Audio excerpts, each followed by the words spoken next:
Hapon na nga ito at naisipan ko lang din na magdilig na ng halaman dahil maganda yung panahon. Asul na asul ang langit at napakalamig pa nga ng simoy ng hangin. Ngayong araw nga rin ay pang 5 beses na nga namin magsisimbang gabi. At sa literal na gabi nga kami nagsisimba. Hindi rin nga kasi kami uubra na magsimba ng tradisyonal na simbang gabi tuwing madaling araw. Naku po, dahil napakahihirap nga rin gisingin itong mga anak ko. At natutuwa nga ako na kumpleto nga kami ulit na magsisimba ngayon. At nandito yung papa namin ngayong araw kaya kasama namin siyang magsisimba. Pero dahil maaga pa naman para sa pagsisimba namin ay naligo nga lang muna kami ni Harvey. Hindi ko nga rin kasi naliguan itong bata kaninang umaga kasi ayaw nga niyang magpaligo. Ang dami na nga niyang dahilan at ang sabi nga niya ay malamig nga daw kanina. Kaya naman pagkatapos ko nga siyang liguan ngayon ay hinayaan ko na nga lang muna siya dito sa labas para makapaglaro-laro.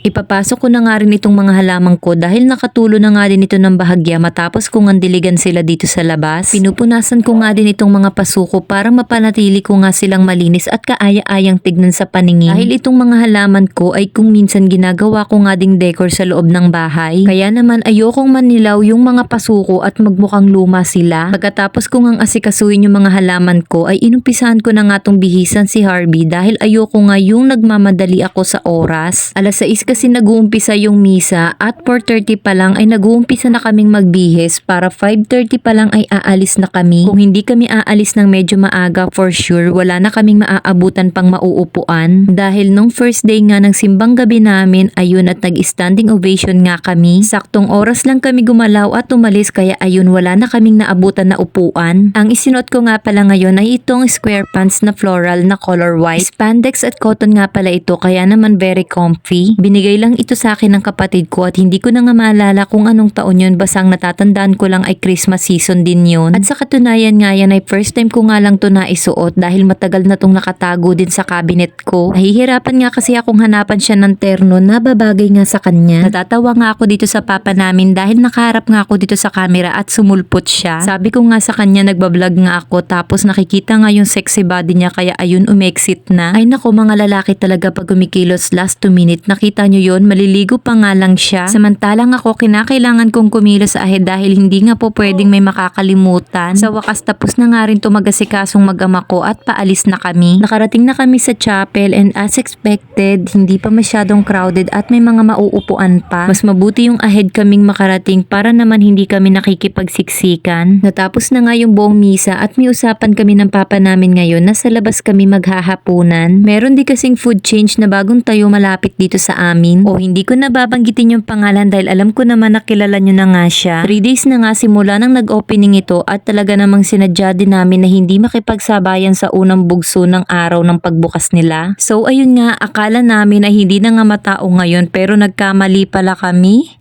And since andito na nga din kami ay hindi na nga rin kami umatras at nakipagsabayan na nga lang din ako sa pila. Mabuti na nga lang din talaga at meron din agad nahanap na mauupuan itong aming papa. Sa dami din kasi talaga ng tao talagang maghahantay ka nang matatapos ng kumain. So yun nga, nag-decide din kasi kami ng papa namin na i-treat naman namin yung mga anak namin na kumain sa labas. Dahil madalang lang at hindi naman namin sila nailalabas. At bukod dun syempre gusto rin naman namin bilang magulang na naititreat namin yung mga anak namin sa labas kahit paminsan-minsan lang. Dahil kapag masaya yung mga anak natin ay higit na mas masaya tayong mga magulang. At gusto ko rin na magkaroon kami ng mga happy memories lalong-lalo na yung mga anak ko habang bata pa sila. At yun lang muna for today's video and kita tayo ulit next vlog.